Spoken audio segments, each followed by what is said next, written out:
So we're getting our Gino's garage service truck ready to go this morning. We are headed out to do some work on an 87 PT40. Has some air leaks. We actually did some work last weekend. I just didn't get any filming of it, just tracking down some air leaks, but we'll show some of the work this time. But yeah, we're getting our bus aired up to head over. It's about an hour away from us. So I've got my little air compressor running that ties into, I've got a little valve down here I turn on to put air into the air system. It goes through the air dryer, so that way it's drying. So we're getting that ready to go.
So here's what we're working on today. This is a 1987 Bluebird Wanderlodge PT40.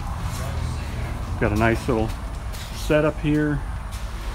The first thing we're going to be doing, we chased some air leaks last weekend, and the first thing we're going to be doing is we're going to go ahead and replace these front airbags. So you can tell they're pretty well gone. So we're going to go ahead. I actually took the front airbags off my bus just recently, so we're going to do that, and we've got a few parts we can put on for the air system, so we're going to take care of those, and we'll show some of that being buttoned up today. But yeah, these, we got a great place to work, nice concrete floor. Yeah, and these airbags are pretty well trashed, so he's trying to get this ready for a future trip, so just getting everything. This was sitting in a field for a while, so hopefully we'll get it back going again. So we're pulling these airbags off. They're pretty bad, pretty sad shape.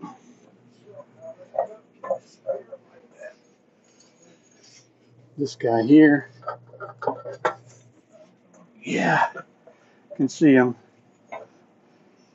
That's what Jack just said. You can probably see the air inside of there. They were holding air though. Yeah. So, a little bit rustier than ones I've dealt with before, but they've come off all right. I think these front ones might be a touch newer. You can see they're not quite as bad as those back ones. We got them out of there. All right, so we got the new airbags placed in there. So we started at the top screws. They fought the front ones. Actually getting the nut off the bottom is pretty rusty, but it's a tight hole in these front ones, as you can see there. But, getting them started, get them back on here. But we're going to pull that little air valve right there out. That's a switch, pressure switch it's leaking. They're pretty common to leak. They're Bendix pressure switches. It's a little tight spot. We're back here. That's the air dryer, and we're just in front of the rear axle here, in between the rear axle. So we're going to pull that out. We're going to replace it ultimately. All right, we're going to pull this air dryer off and replace it. It won't spit. It's a generic one, and then we're also doing these airbags. So we're going to replace these airbags. They're looking a little bit aged. They're not real bad, but the customer wants them to do them now while we can. So we also had one of these leaking, so we're going to reroute these with some DOT tubing down to the side, like I did on my bus. We plugged that one just for testing, and then we also got to replace the leveling valves. You can see it back in there. Yeah, right there. I'm going to replace all 3 leveling valves. All right, so we're having to replumb these copper lines because they were designed to come in the front of it. Here's one.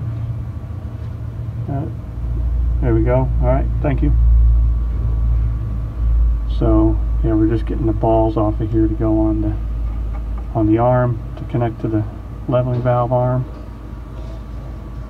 So these new leveling valves, these 2 are in the top instead of the old ones were right here in the front coming out.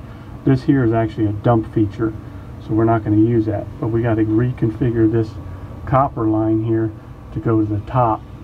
So one of these is the feed back there, and then the other one comes off and goes to the airbags. So we got to tie that in, tie that back in. It ties in right here to this T. Well, that's the feed line, I'm sorry.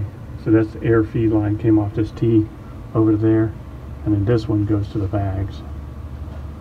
So we got to reconfigure these. I'm going to try to re-bend them to get them into there. So here's where we got the new leveling valves all installed. My creative little, it's not the prettiest piping job ever, but we had to kind of reuse this copper line, and then the same thing over there. You can see it past that red cord. We kind of rebent those to fit down the leveling valve. So those are all in. If you ever want to know, this is the Williams WM147P dump valves. So this is what dumps the tag or the suspension when you dump the suspension. It's a quick acting dump valve. So there's 2 of them on the drive axle.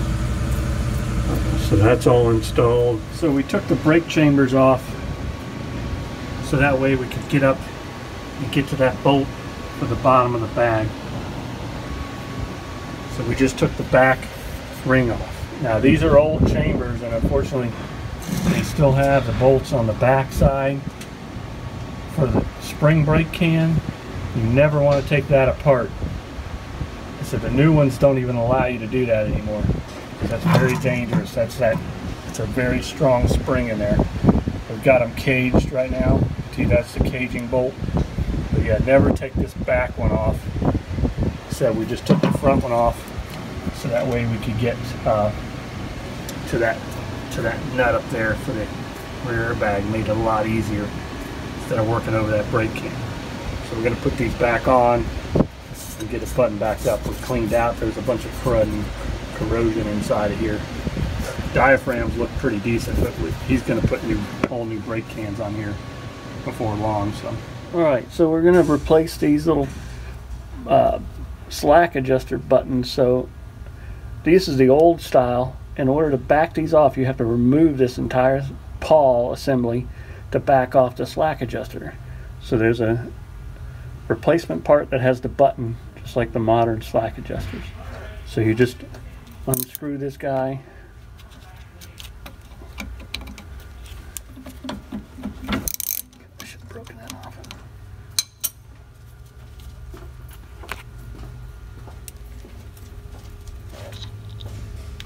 And that little pawl comes out of there. It's got a flat spot on it, so you gotta make sure when you put it in there.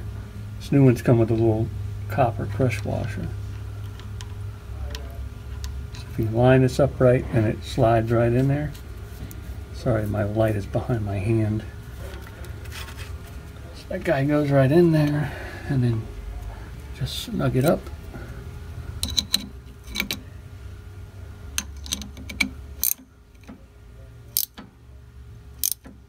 That washer will crush a little bit, and that's it. So these are the easy ones. These are the tags, but you want to replace all those if you have those, just to make sure they're operating correctly. We got the air dryer installed behind me. We got the new airbags installed. It's the new. I can get back far enough where you can see really close to the new air dryer. There, sort of. It's kind of hard to get in there to get a picture of it. So that's all done. And let me crawl under here. And then we also have new brake chambers we installed. We went ahead and replaced them. We had one that was leaking, and the new air lines for the brake, for the parking and the service brake. So all new air hoses for that. We replaced this pressure protection valve here that was leaking. That was one of our big air leaks. We also replaced that air valve back in the back there by the dryer. I don't know if I can get that maybe from here. So there's a new air dryer. A new valve over in the corner. Alright, so we just hooked this up to shop air. And this thing is, it was pretty much at 0 a little bit ago, and it's already up to almost 100 there. 110. So it's airing up pretty quick. I think we got the system pretty well dialed in, and the majority of the leaks taken care of.